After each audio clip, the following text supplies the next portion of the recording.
I think you guys know that I've been some sort of a naturalist my whole life. My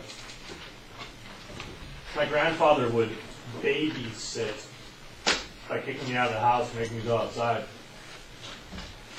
In Argentina, things were pretty safe, and so, like, there wasn't any, like, this kind of crap.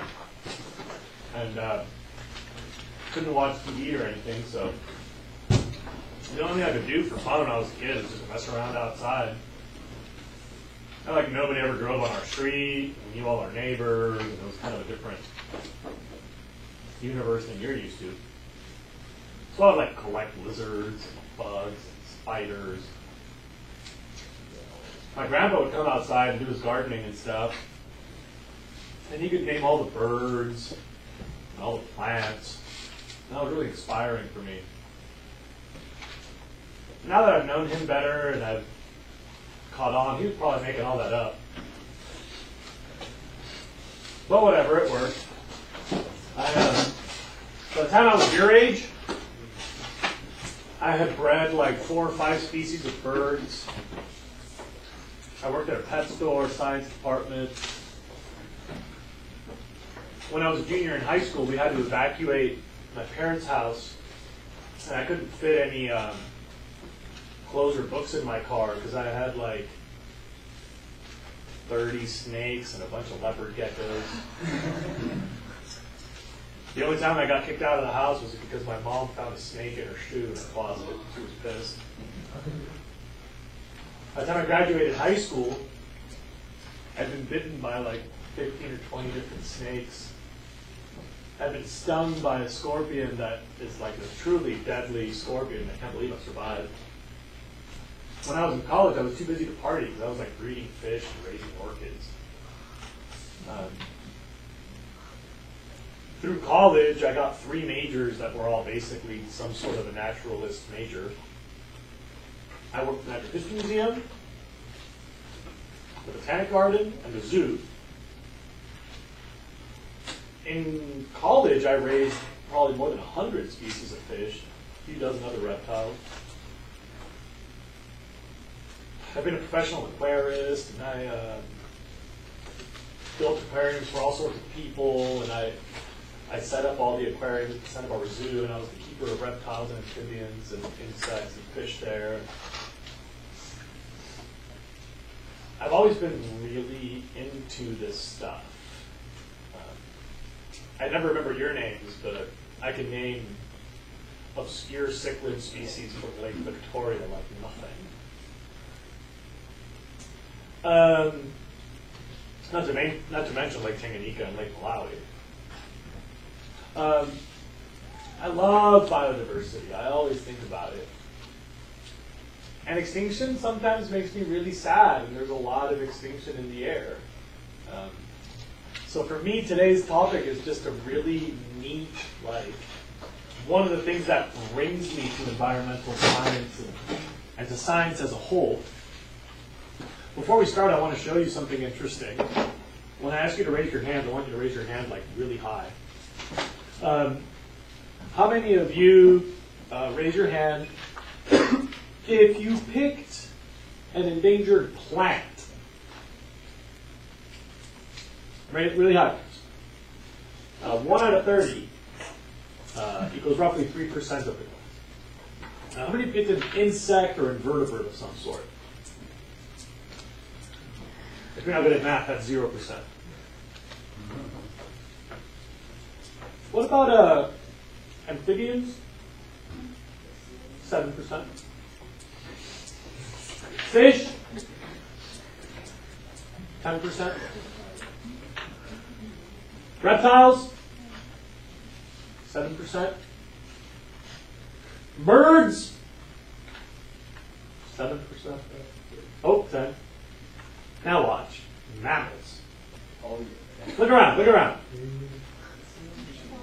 We have a subtle bias in the things that we care about. Keep in mind, mammals are not especially critical ecologically. Plants are and insects are, for sure. Economically, medically, in terms of our food supply, the plants and the insects are much more important. There's no denying that. But how many did plants and insects combine? All the plants and all the insects, raise your hand. There you have it. Wait, a lizard and a reptile. Oh. That's okay, whatever.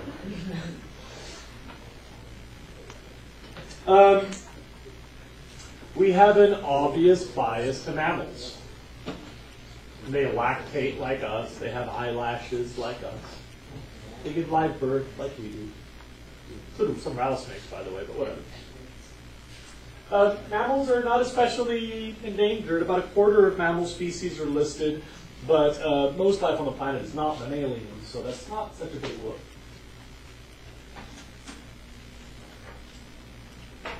Just thought I would point that out because to me it's sort of interesting who we care about.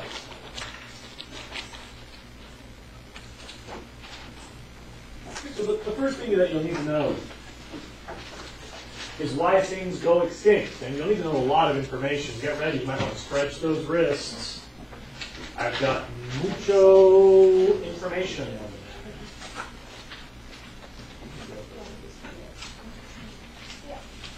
How many of you have some sort of a natural cause of extinction?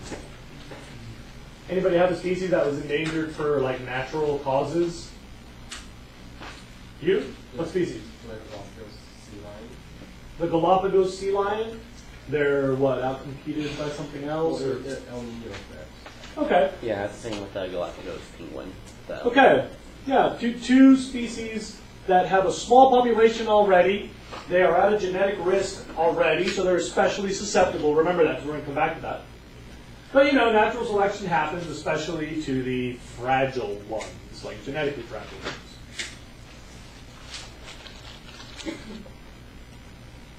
The California condor was doomed, ran out of food before we came along. Extinction happens, and sometimes it happens in really, really big doses. Please look up here on the map wall. I believe that was meteor strike, volcano, meteor strike, volcano, meteor strike, something like that. We've had 5 major extinctions, these big ones. You should know that the method by which volcanoes and meteor strikes kill stuff is not that you're hit by the meteor, or that the lava falls on you, or the radiation, or the dust, or the smoke. It's because the climate changes. All mass extinction events were caused by a sudden change in climate. Sometimes that happens without it being humans' fault. Climate is always changing, slowly, and every now and then, climate changes very precipitously, caused by stuff like volcanoes and meteor strikes.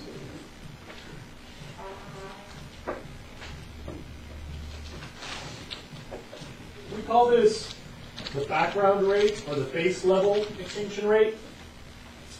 And if you take the global average over millions of years, it's a couple species a year. It's not a lot. It's not very common. It's not a big deal. You know, this most recent clustering of El Niños might kill a couple of species in the Galapagos over some time in the next century. It happens. They're probably going to go down. It's sad. Galapagos penguins are really cute. Everyone here's Galapagos sea lion? Never seen them. Are they pretty cute? Pretty cute. Are they smaller or bigger? They're a subspecies of the California sea lion. Oh. They're smaller. Teeny, yeah. Yeah, because on islands, all the species either get really big or really small. It's kind of a weird pattern. It's not that common. It doesn't happen that much. It's not that big of a deal. It's not that interesting. Whatever.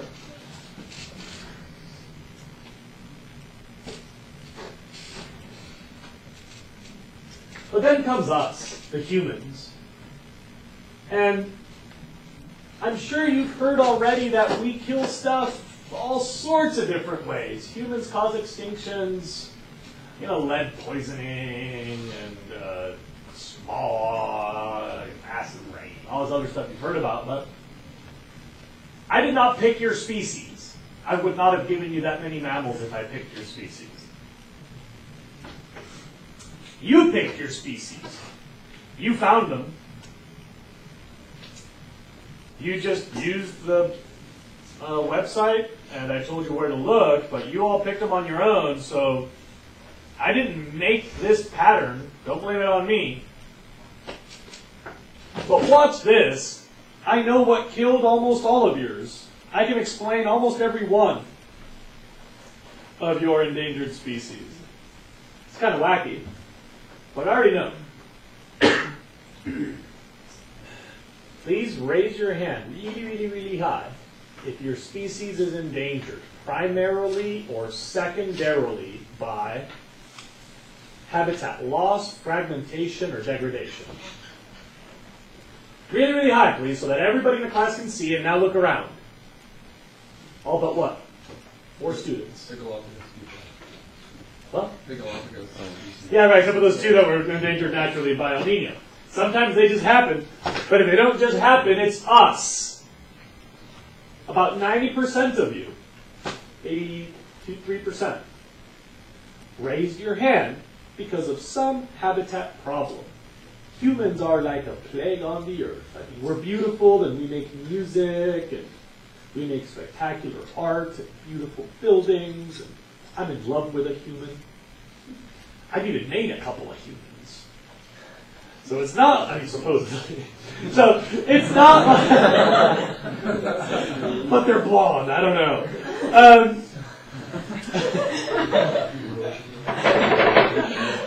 It's not like I hate humanity, but you got to realize all that greatness comes at a cost. Think about that map. Where do you go to find a place where you don't see evidence of humans on the landscape? Like, sure, if you're hiding in a cave at the bottom of a canyon or something, but if you're looking across the landscape, we've marked it everywhere. It may not be obvious to the naked eye, but we've even messed up the Himalayas and the Arctic because they're melting abnormally rapidly right now.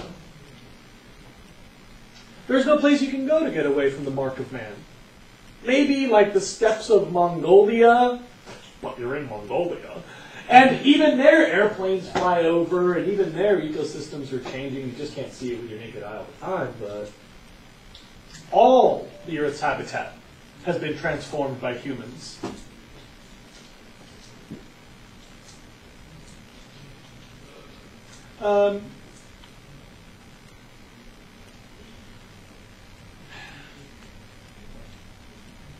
The number 1 is the habitat stuff.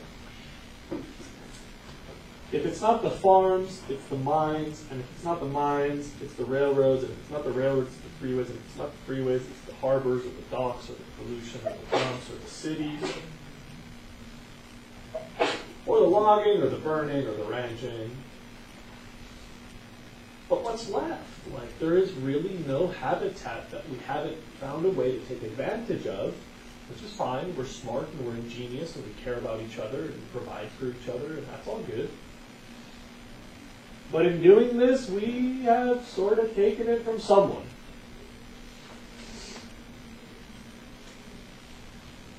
Now I'm going to leave this thing up on the screen, so don't freak out. But there is a really complicated thing we got to discuss. It's called the species area effect. I'm assuming you're all looking, not copying right now. You'll have an opportunity to see this, I promise. The species area effect is this curved line. On the vertical axis, we have the number of species left, from no species left to 100% of species left. Not individuals, these are species. Okay? Species. And on the horizontal axis, we have the percentage of habitat lost. If you've lost 0, you've got all your habitat, so you've got all your species right there. If you have lost 100% of your habitat, then there are no species left right there. Does that make sense to everybody? The corners are obvious, right? Right? Like, lost none, all the species. Lost in all, none of the species. That's pretty obvious. We know we're going from 100 at 0 to 0 at 100. And the red line with the dashes, does it look red? Yeah, it looks kind of red. It looks purplish, I guess. The dash line, this one, that's the direct correlation line. Now, everybody wake up, because there's the one critical detail that I think you're going to get, but it's not immediately obvious, and it makes all the difference, and this is college level, and I can't go as slowly as I should. Listen, if you lose 50% of the habitat, I think you understand you've probably lost 50% of individual organisms, right? If we blow up half the room, well, there goes half the kids. Individuals follow that red line. Agreed? But did we lose all the humanity when we lost half those individuals? No? Why not? When we lost half the habitat, did we lose the human species? No. Because there's still some humans spread out in the remaining habitat, right? So notice that while individuals follow that direct correlation line, the number of species is not directly correlated to the percentage of habitat.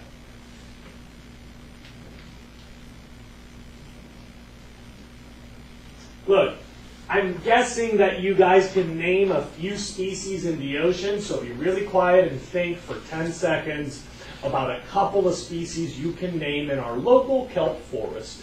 A couple of organisms that you would see out in the kelp. Think about it.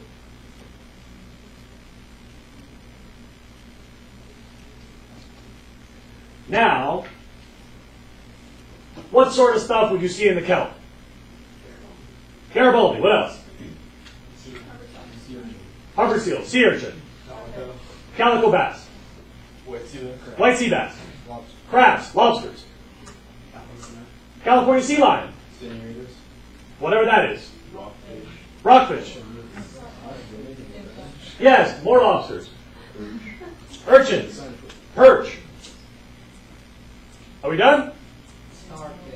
Starfish. Urchins, scallops, oysters and mussels and abalones and blue crab and red crab and leaf crab and kelp crab. Red fish, blue fish.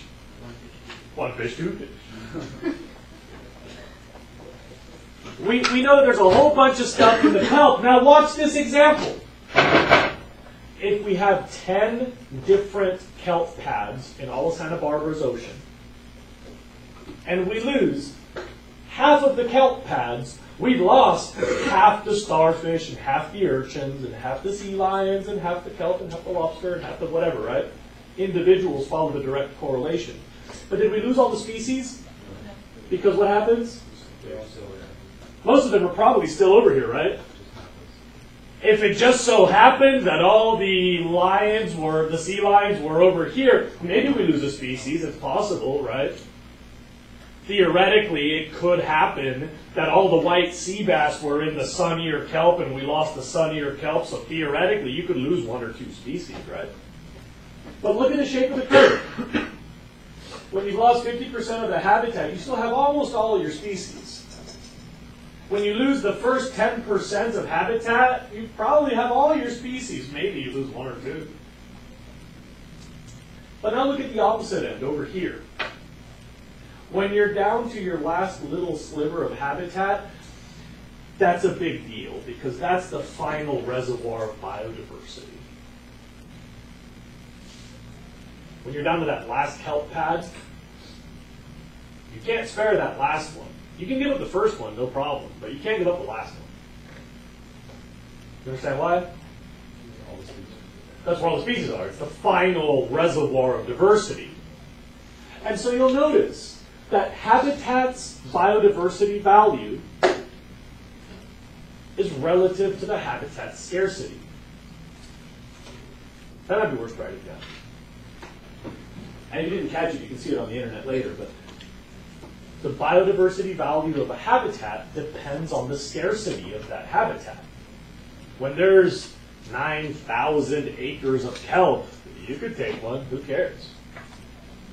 When you're down to the last acre of kelp, you've got to save it because that's the final reservoir of diversity. You know, when the Industrial Revolution started to pollute the forest, or when the Yanomamo Indians do a little slash and burn in Venezuela, who cares? There's plenty of forest left. It's not the activity that matters, it's the relative abundance of the habitat. We're down to like the last 6% of temperate deciduous forest. That's critical to every species that lives in temperate deciduous forest, because that's the last of it. We're down to the last like 4 or 5% of old growth forest in the Pacific Northwest. That's critical. We're down to the last 6% of intact chaparral. That's critical. Remember that habitat's diversity value depends on how rare that habitat is. It's much more valuable when it's almost lost. It's almost worthless when there's plenty left.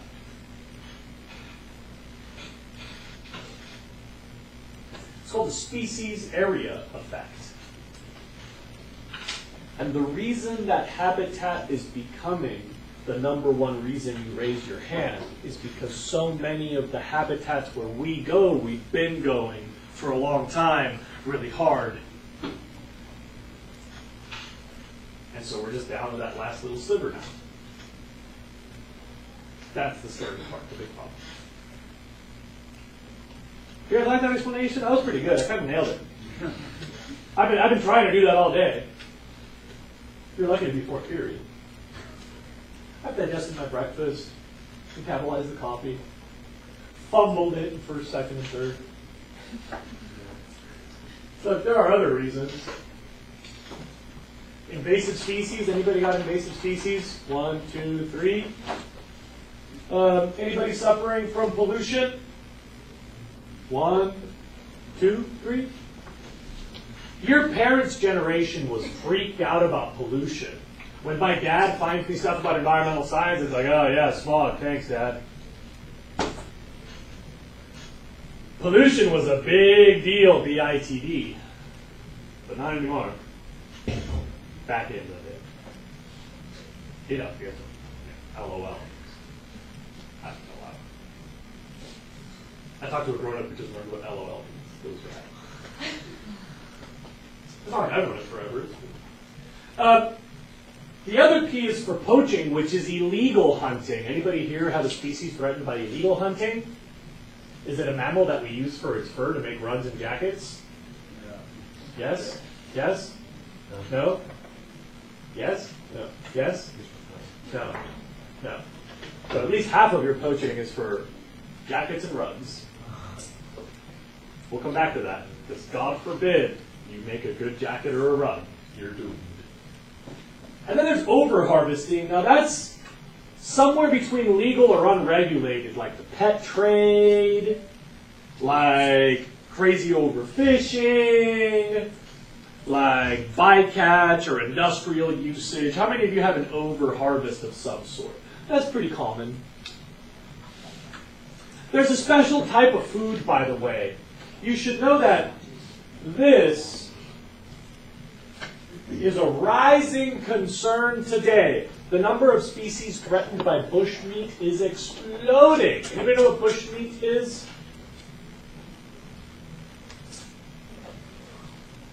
It's what people eat when they live in or near the bush. Like the wilderness, I mean. A lot of my students are like, wow, spider monkey? I never saw that at Vaughn's. But that's because we're not worried about your food supply. Your food supply is fine. Because you can afford to buy that other guy's food supply. And that other guy, he's got no bonds. So when he gets hungry, he says, what is in those trees that I could eat? And that's bushmeat. You should know because you understand the globalized food market and you know that everything comes from somewhere and the planet's only got so much productivity and so much food and so much money and those aren't spread out evenly. You know that the globalized food supply, more and more people depend increasingly on bushmeat day after day, and that's a growing concern in environmental science.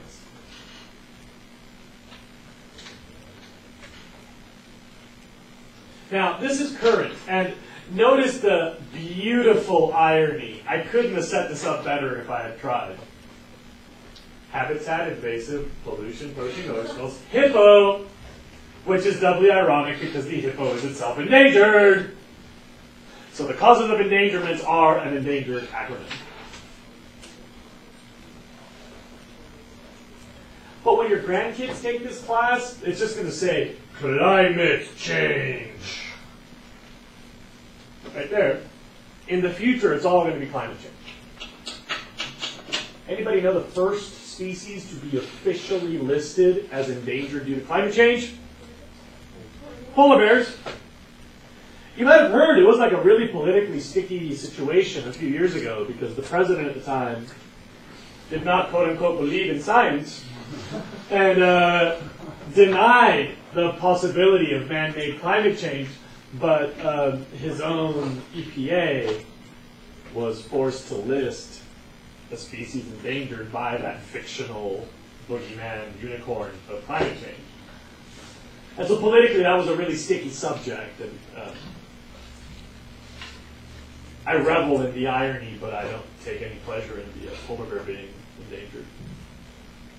Within a few years, a lot of species will be endangered by climate change. It's the tidal wave on the horizon. If you add all this up, it's called the anthropogenic extinctions. And the rate of extinctions caused by humans, the rate of extinctions caused by humans is somewhere between 100 and 1,000% that background rate.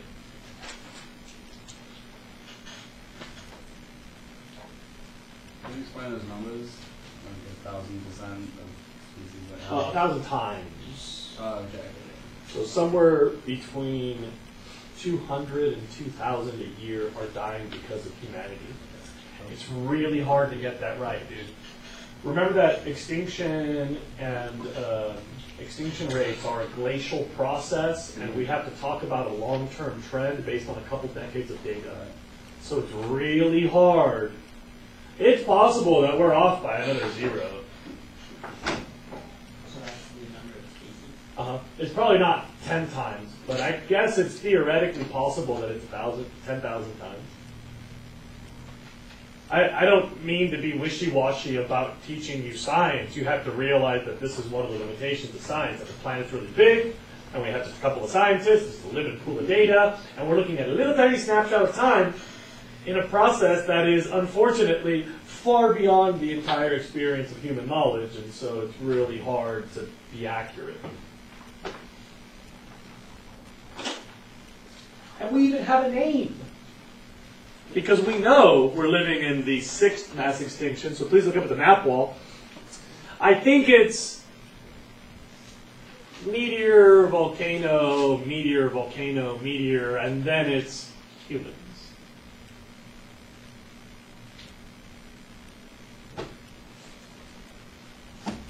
That's us, the Holocene extinction.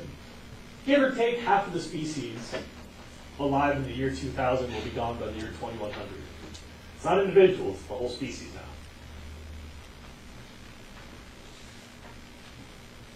Which is a really frightening number. I mean, if I'm off by 20%, that's still really frightening.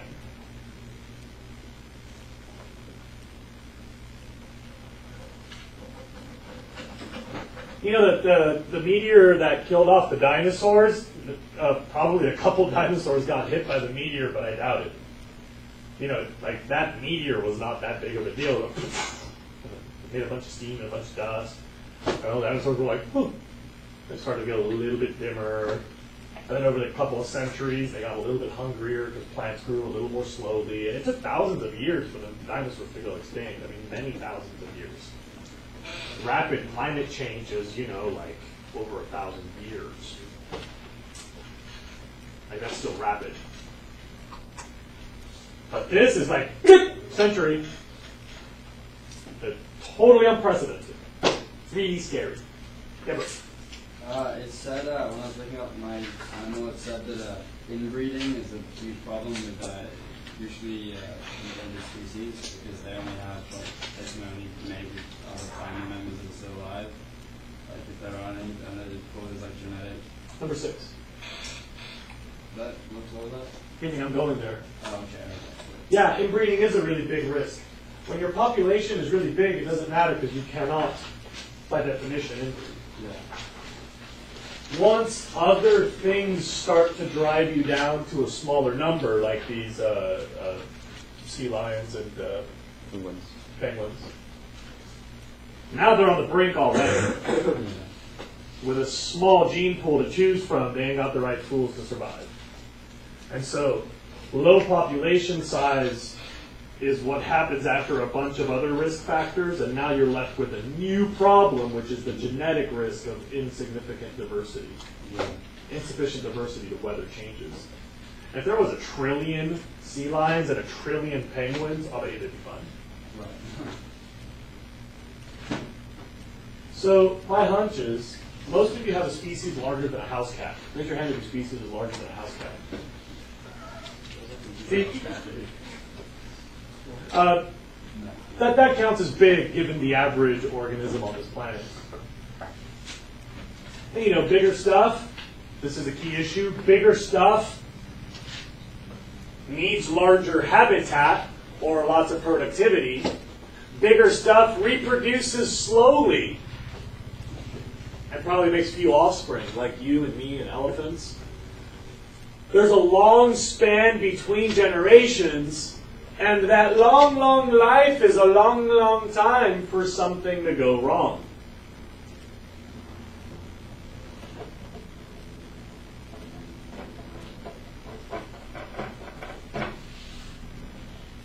So in terms of who's at risk, large organisms are especially doomed.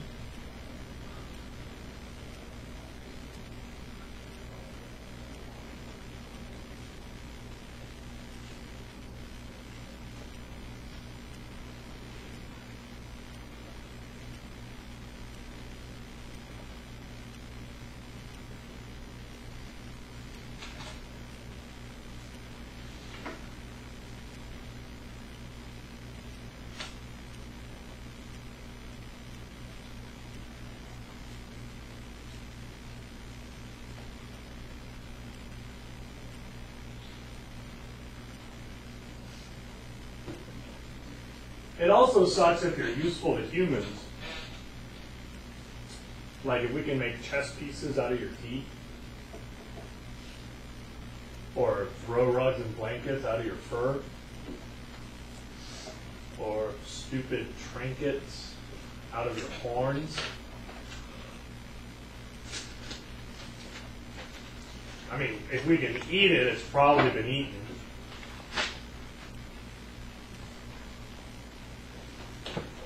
Being useful to humans is a death sentence.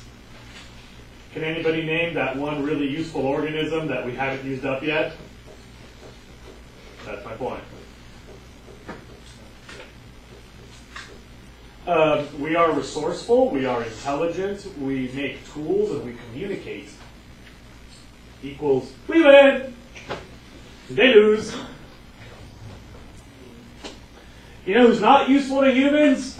Jellyfish. So jellyfish, in some parts of the ocean, are 600 times more common than they were about 200 years ago.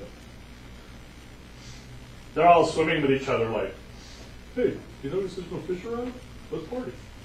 And they're taking over. Because they got no competitors, and they got no predators, and there's still plankton and stuff. Being useless to humans is like the greatest news, but we're resourceful. You just mentioned plankton. Is that ever going to be threatened? Yeah, because in Japan, they're now launching a multi-million-dollar research project / public contest to find a way to eat krill. Why? Because there's a lot of that and we're out of fish, bro. So apparently, you can go to the ocean with a really fine net and scrape up all the krill, which is the foundation of the South Atlantic and the South Pacific food web. You know that, right? Whales and stuff. So you can go get all the krill, and then you flash freeze it to make it into like little flaky stuff, and then you steam it and press it, and you can make imitation fish fillets. People love it. So, We will eat it all! but besides that, besides like, really, Maybe pollution and climate change. Yeah. so like jellyfish are looking stoked. Looking good, yeah. Sea rays, the rays at the bottom, you know, like ray fish, cartilaginous bottom fish, they're taking off. Crickets and grasshoppers are doing really well. Moths are probably doing really, really well. Ants. Termites, we're feeding the termites. Termites are growing up, dog. Being super sensitive really sucks. Imagine those poor little organisms that have to breathe in the water or breed in the water, which is the circulatory system for all of our pollutants. Being a specialist is a bummer, because if you really need one type of habitat or one type of food or one type of breeding ground, we probably took it already. Being migratory sucks, because migratory organisms, they depend on habitat resources all over the planet. So even if the United States can protect the wetlands, a migratory species needs wetlands in Ecuador and in Costa Rica and in Panama and in Chile and in Bolivia and Peru and Argentina, and that's a lot of countries to depend on. Migratory species, they depend on a lot of different places. So they're not likely to make it. And remember, what I was talking about with Joseph, who has left the building, is the final straw is once your population gets small enough, if it's not already small enough like the Galapagos thing, is that genetic isolation or bottlenecking. You know, even when you just fragment habitat, you split them into little islands. And there's a lot of ways that we can make a genetic risk. Yeah, that was happening too. So who's left? I mean, the opposite of what I just said, right? Like, small, generalist, common, and hardy. Who's going to shoot the barrel of the Holocene extinction? Who's going to come through the other side? Probably not humans. Probably the small and the weedy and the generalist. What we call weeds and pests, the jellyfish and the crickets and the cockroaches and the ants. The Bermuda grass. All that stuff that you don't really need on the farm and you can't figure out how to get rid of, that stuff. I mean, if we needed it, we'd figure out how to get rid of it, obviously.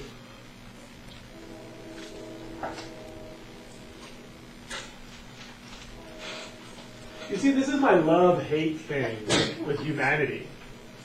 Like, a lot of people are surprised, but I'm a total humanist, I swear. I eat literature like you would not believe.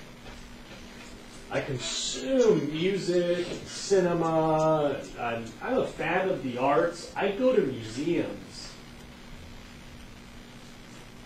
I care about architecture, and I try to pay attention to history, and I'm not pessimistic about humans. I really love humanity, but I also love biodiversity, and that's a bad combo. That's like saying you like fire and you like water.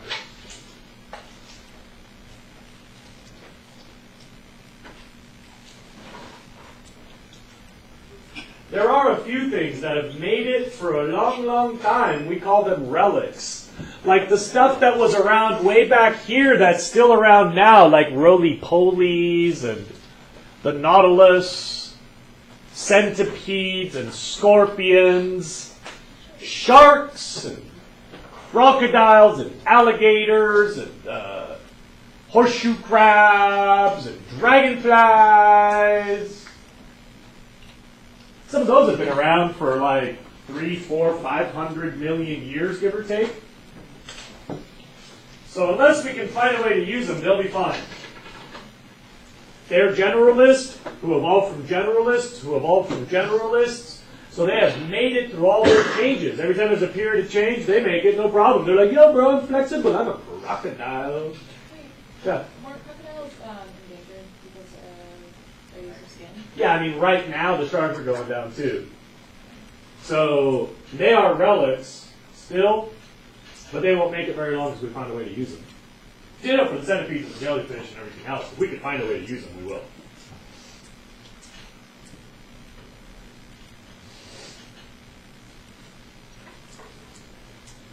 So, where is life going? I told you, it's a cool class. Like, where? How many times has that come up in high school?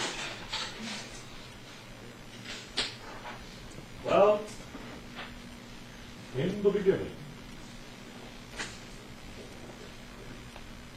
there probably weren't a lot of species because whether it's like proto-bacteria or chemoautotrophs or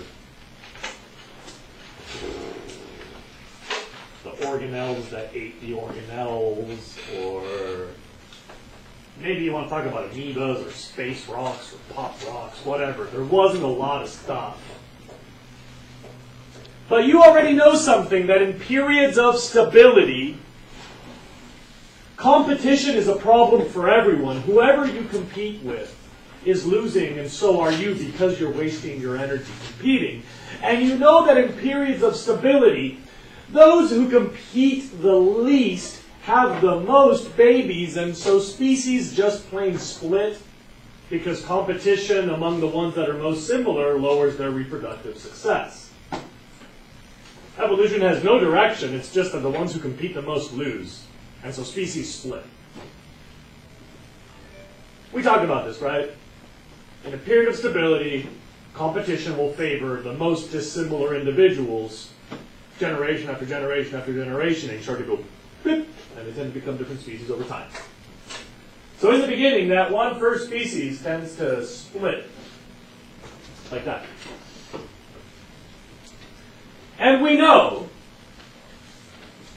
because the fossil record is surprisingly straightforward. You know, you can look at a rock and do some fancy nerd work and figure out how old the rock is. It's that simple. So you look at the rock and you figure out how old the rock is, and then you look for other rocks, and you look at the fossil, and you look for the similar fossils, and you get a whole bunch of data, and a bunch of nerds fill up the filing cabinet, and they fill up the whole office building full of filing cabinets, and you go doop, doop, doop, doop, doop, doop, and all the nerds line up, and they go to the whiteboard together, and dingo. You start to notice these patterns, like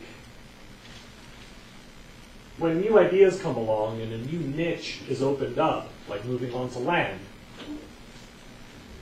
then that offers the opportunity for a lot of specialization and a lot of splits. When you open up a new niche, you can split that niche into a bunch of different species very, very quickly. And so speciation tends to come in bursts. For example, after the dinosaurs left, in a period of just 5 million years, unknowable hundreds of mammal species evolved on Earth because there were no dinosaurs, and all of a sudden, without the predation and the competition, the mammals were like, yippee, we can take over. And they did. You guys know that, right? The age of mammals, you've heard this?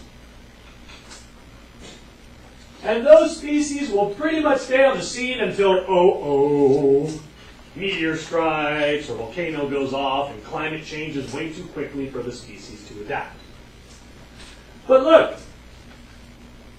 someone survives, and after every major extinction event, you get another big round of speciation. And after that big round of speciation, you know, most of those species will stay on the picture, stay in the picture, they'll stay on the scene. You might lose one and gain one, but overall, extinction and speciation occur in bursts. Fossil record is very, very clear. This has been known for many, many, many, many, many decades, maybe centuries.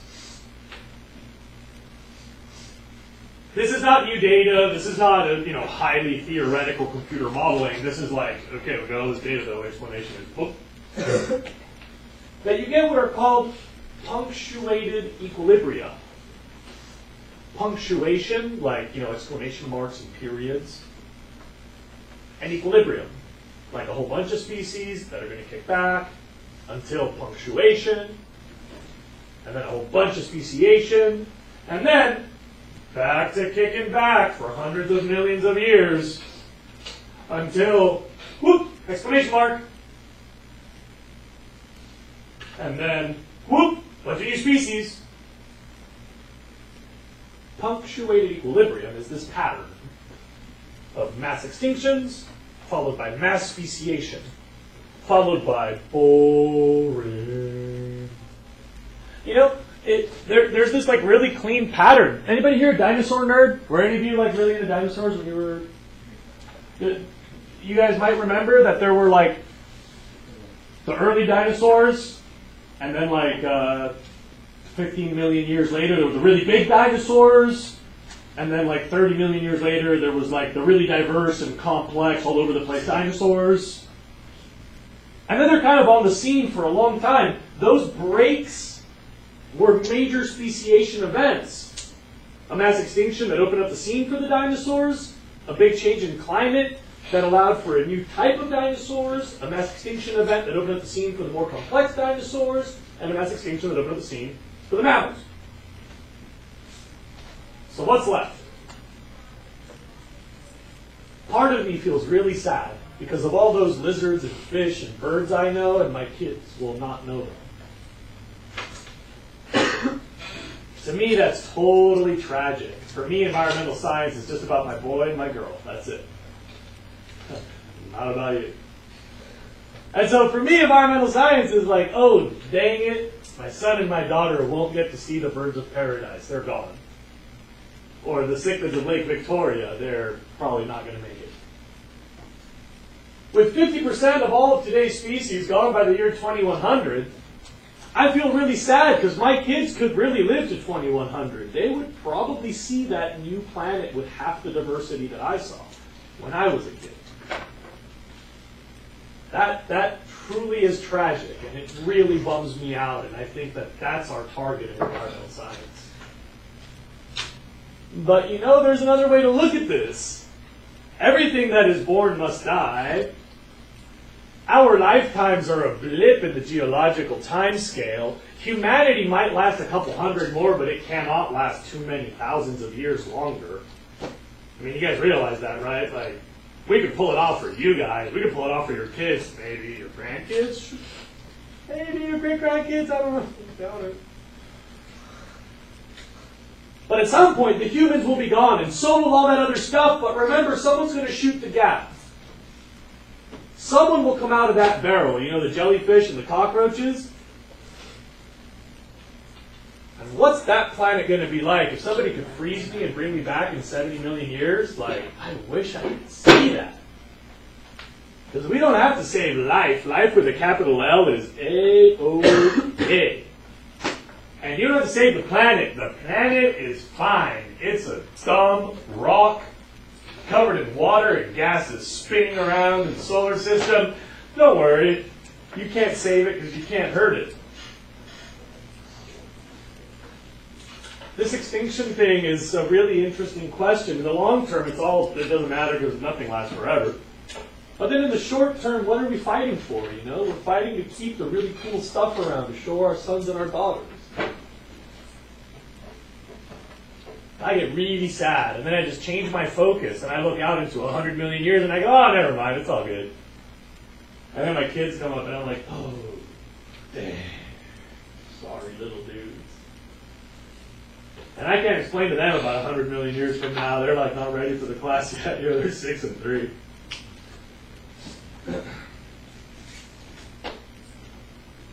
All right, anyway, I think the bell's going to ring.